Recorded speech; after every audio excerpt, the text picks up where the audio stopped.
E eu chamo a quinta cientista política para completar o quadro de hoje, a jornalista Raniele Veloso, que está ao vivo, direto de Brasília, cobrindo a reunião dos governadores com o presidente Lula. Boa noite, Rani.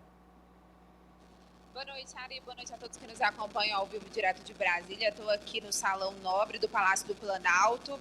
Aqui, logo atrás, os governadores estão reunidos com o presidente Lula. Reunião que já começou, já está com mais de uma hora de reunião, na verdade 2 horas de reunião. E nesse momento, o veneziano Vital do Rego, que é o presidente em exercício do Senado, está fazendo uma fala.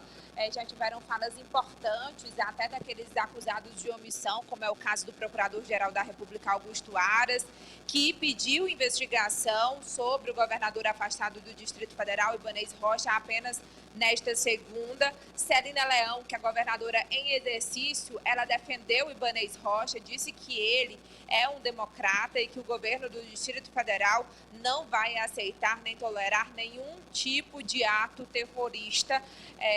E também uma fala que chama bastante atenção é do governador de São Paulo, Tarcísio de Freitas, ex-ministro do governo Bolsonaro. Ele disse que está muito feliz por estar aqui nessa reunião. E em todas as falas, Ari, a gente vai mostrar um trecho da fala de Tarcísio de Freitas, em todas as falas até agora, é ressaltada a simbologia desse encontro. Lula, de fato, queria reunir os 27 governadores. Tem os representantes das 27 unidades da federação, apenas 2 governadores enviaram representantes, que foi o de Acre e o de Rondônia. Todos os outros estão presentes, inclusive o do Piauí, Rafael Fonteles. O objetivo principal dessa reunião era mostrar a união de todos os entes da federação em torno da democracia. E Tarcísio de Freitas falou, inclusive, sobre pacificação. Vamos escutar um trecho da fala dele. Senhora presidente Rosa Weber, caro senador veneziano, presidente do Senado em exercício, meu caro Arthur Lira, presidente da Câmara dos Deputados, vou cumprimentar todos os senhores ministros, vou fazer isso na pessoa do vice-presidente Geraldo Alckmin, com quem eu tenho que aprender sobre São Paulo, presidente. Queria cumprimentar todos os ministros de Estado, todos os governadores aqui presentes, e era muito importante estar presente hoje, ministra Rosa, neste ato de solidariedade. Solidariedade aos poderes constituídos, solidariedade ao Supremo Tribunal Federal, solidariedade ao Congresso Nacional, à Câmara dos Deputados, ao Senado Federal, solidariedade, no final das contas, à nossa democracia. O Brasil, que hoje conta com um sistema de educação gratuito, no ensino básico, fundamental, no ensino médio, no ensino superior, que conta com um sistema único de saúde, universal, gratuito, um país que construiu uma rede de proteção social que alcança tantos brasileiros, um país que tem um potencial enorme para o crescimento e que construiu, a duras penas, a sua democracia, que é um valor que tem que ser defendido, tem que ser exaltado. E essa reunião de hoje significa que a democracia brasileira vai se tornar, depois dos episódios de ontem, ainda mais forte. É bom ver a ministra Rosa Weber dizer, no dia 1º, vamos iniciar o ano judiciário e vamos reconstruir aquilo que foi destruído. E assim, nós vamos nos reconstruir. Estou muito feliz de estar participando dessa reunião e enaltecer a capacidade de diálogo. Peço a Deus que Deus nos proporcione sabedoria para que a gente construa a pacificação. Lembrando que a pacificação demanda gestos, gestos de todos, gestos do judiciário, gestos do legislativo, gestos do executivo, gestos dos estados.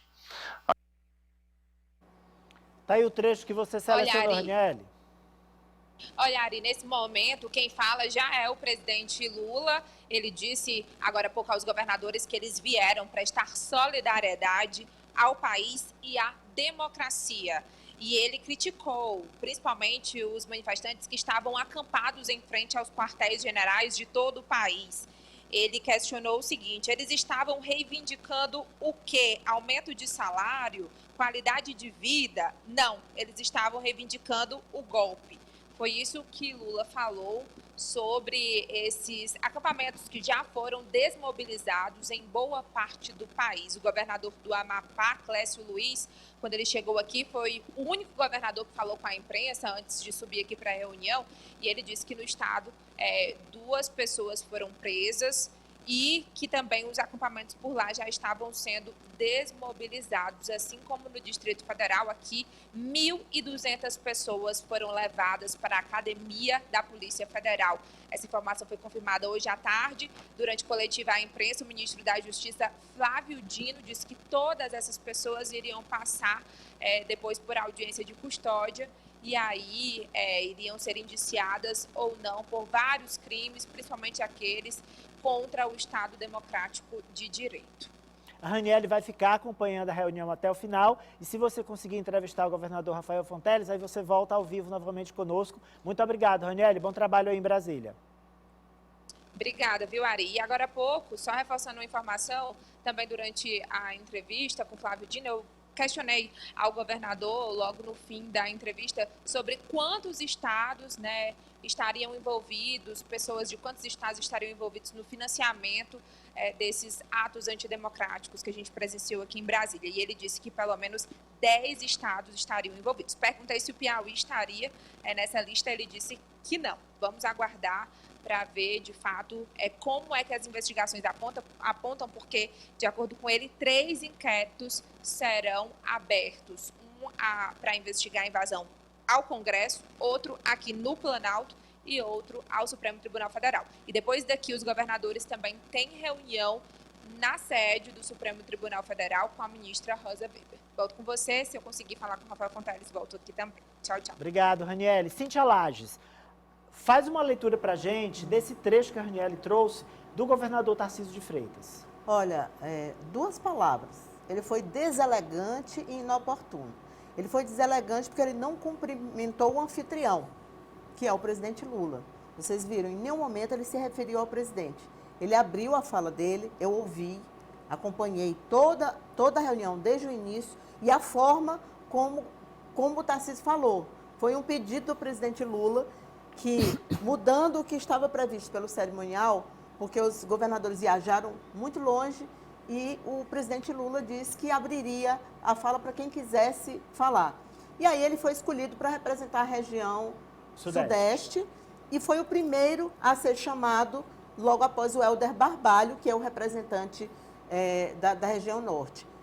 E foi chamado com muita ênfase pelo Alexandre Padilha. E ele não condenou os terroristas, não falou do que os bandidos fizeram ontem em Brasília.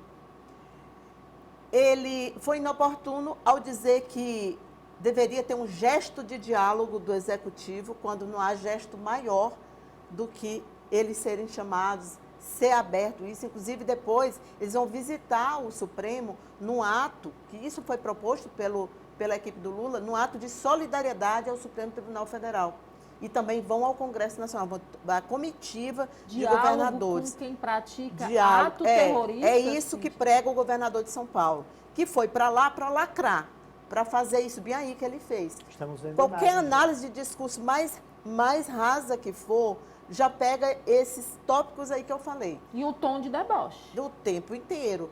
Não tinha nada a ver o SUS, qual é a comparação? Quer dizer, de educação, ele fez ali uma tática diversionista, né? Tática diversionista. Para mudar de assunto, ele trouxe outros elementos que não tinham absolutamente nada a ver. E como um dos líderes ainda dessa direita, dessa extrema-direita, o papel dele ali, principalmente eu acho que era isso que se esperava dele, era rechaçar.